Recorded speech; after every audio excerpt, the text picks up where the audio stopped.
صباح يا شباب، صباح الخير. قافلة الصمود، هذا الفيديو مخصوص إلى إخواني في المغرب العربي، الجزائر وتونس وليبيا والمغرب. قافلة الصمود، شكرا. أنا كفلسطينية أما وأبا بحب أشكركم جدا جدا جدا، ولكن مصر لها الحق في السيادة على أرضها، ولها الحق أن تدير ملفها كما تشاء، كما وهو الحق من أهل الدول العربية الأخرى أنه يعملوا استثمارات بتريليونات في دول أجنبية مؤازرة لأي حكم أو يعني خلينا نقول تستثمر بمليارات مع دول بتدعم الكيان. خليني أرجع لموضوعكم أنتم. مصر رفضت دخول أو شاءت الدخول، لا أعلم إلى هذه الساعة، حسب ملفها الأمني وحسب الموافقات الأمنية لبها من اللي داخلين إلى مصر. ولكن أنا عندي لكم اقتراح لطيف جدا. لما تطلعوا عن طريق البحر، ليش مصر؟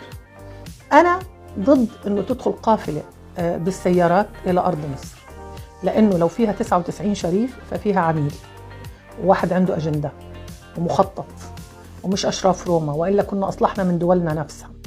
يعني مثلا الجزائر كانت توقفت عن دعم الجنوب المغربي وبتطالب باستقلاله والبوليساريو ما تحلوا مشاكلكم الأول يا أخي، وبعدين نحل القضية الفلسطينية، شو بدكم فيها؟ تاني إشي تونس، خلينا نحل مشكلة البرلمان والأحرار والأحزاب اللي بدها تثبت نفسها ومش عارفة، والحكم الدكتاتوري لرئيس كل ما إجا واحد نفخنا. وليبيا، ما هديك اليوم لسه ما لحقتش افهم شو اللي عم بصير بطرابلس انا، والضرب وقتل مين اللي اغتيل، ومين المصراطه، ومين ضد مين، ومين القبائل اللي ضد مين، وكلها قبائليه يعني رايحين تحرروا فلسطين عن طريق مصر؟ ما انتوا لو 99% منكم اشراف، ففي واحد مش شريف انا ما بدي يدخل يحط القضيه الفلسطينيه في جمله مفيده. انا بقول لكم اياها كفلسطينيه، اللي بده يجي عنا يجي عن طريق البحر. غزة على البحر، على فكرة غزة جرافة كلها بحر، وانتم في مياه اقليمية بينكم وبين غزة، مش هتضطروا تدخلوا عبر اي دولة. فضلوا خدوا سفن وتعالوا على غزة زي ما دخلت المدلين، ما تيجوا زي الفلوتيلا بتاعت مدلين ونقبض عليهم وقاعدين في المعتقلات في داخل إسرائيل. يدخلوا انتوا زيهم ويكونوا شهداء ويكونوا تحت التعذيب زي الشباب الفلسطيني، وماله؟ مش إذا أنتم بدكم تساعدوا القضية الفلسطينية ساعدوها صح، بس مش عن طريق حرية دول أخرى. الدول الأخرى لها أن تدير ملفها، تسمح لك أو ما تسمح لك براحة اللي خلفوها.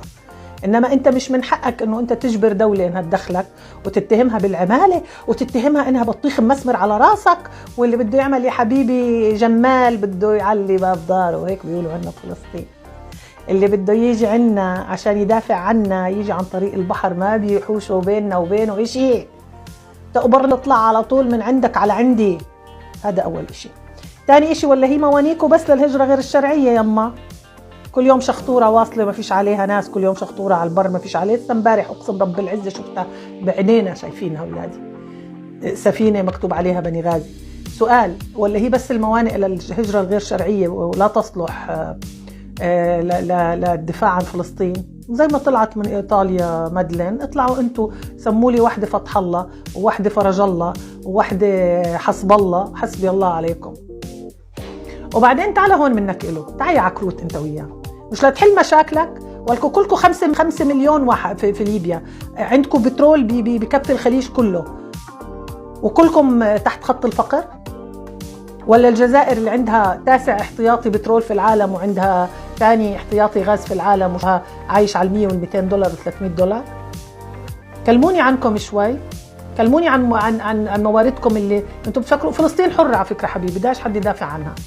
احنا عارفين انه الله قال في القرآن رح نضلنا مرابطين حتى يوم الدين، وقال انها ارض الحشد والرباط، رح تحشد فيها الناس، والأردن حيصير يسفك فيه الدماء للركب. احنا عارفين حنضل نقاتل فيهم ويقاتلوا فينا ليوم الدين. هذه احنا خلص عرفناها وحافظينها. لا مش مستنيين من حد اشي. بدكم ابعتوا مصاري لاهل غزة، ابعتوا مصاري للجمعيات اللي بتاكل اهل غزة. على فكرة في اكل بس غالي كتير، ابعتوا لهم مصاري بدل ما انتم رايحين تحرقوا بنزين بعد حق اكل شهر لاهل غزة. عاملين لي قافلة، يا اسم الله عليك. ما تعملوا مع الاطباء اللي معكم اطباء بلا حدود، ودخلوا جوا زي الطبيبات والاطباء الانجليز اللي بيعالجوا الجرحى جوا، ودخلوا حبايبي عن طريق التنسيق، ما في مشكله. مصر بتنسق للاطباء يدخلوا وبتدخلهم. ولسه امبارح مستشهد طبيب مصري قبل كم يوم. ولا انتم خلص يابا وذبحتوا الخرفان واكلتوا الكعكات ولبستوا ثياب العيد وهلا فضيتوا للقضيه الفلسطينيه؟ دخيل ربك منك إله. ما كانتش لما فلسطين قالت شويه سلام طردتها تونس من اراضيها لابو عمار. خليكم بس مع التاريخ، ليش انتم بتزعلوا من الحقيقه؟ غيروا ما بانفسكم عشان الله يغير ما فينا. احنا فلسطين بدها اياكم اقوياء، بدها تونس قويه بشعب قوي، بدها ليبيا قويه بشعب قوي، بدها الجزائر قويه بشعب قوي بيحب جاره، بدها المغرب قويه بشعب بيحب جاره. مش مدبحين بعض. يا اخي حل لنا مشكلتك مع المغرب، انت الجزائر والمغرب يحلوا مشاكلهم مع بعض، بعدين طلع لي فلوتيلا وطلع لي قافله الصمود. ولا رايحين تأرجلوا في سينا وتشربوا لي سجاير ودخان وشاي وقهوه وتأرجلوا وتقعدوا لي على حدود رفح. يا اخي المشرحه مش ناقصه وتلا الله يسعدك. بدك حبيبي روح شوف لك جمع مصاري من اصحابك اشتروا لكم سفينه واطلعوا لنا هيك على البحر، بدنا اياكم هناك. المرجله انك تجي لي عن طريق البحر مش عن طريق حدود الناس الثانيه. سامعني؟ بيني وبينك ما في حدود، بيني وبينك في امياء اقليميه. اتفضل اطلع لي من هناك على البحر، علي انا على البحر على فكره ما بتضيع، 3 ايام بتكون عندي. دمتم.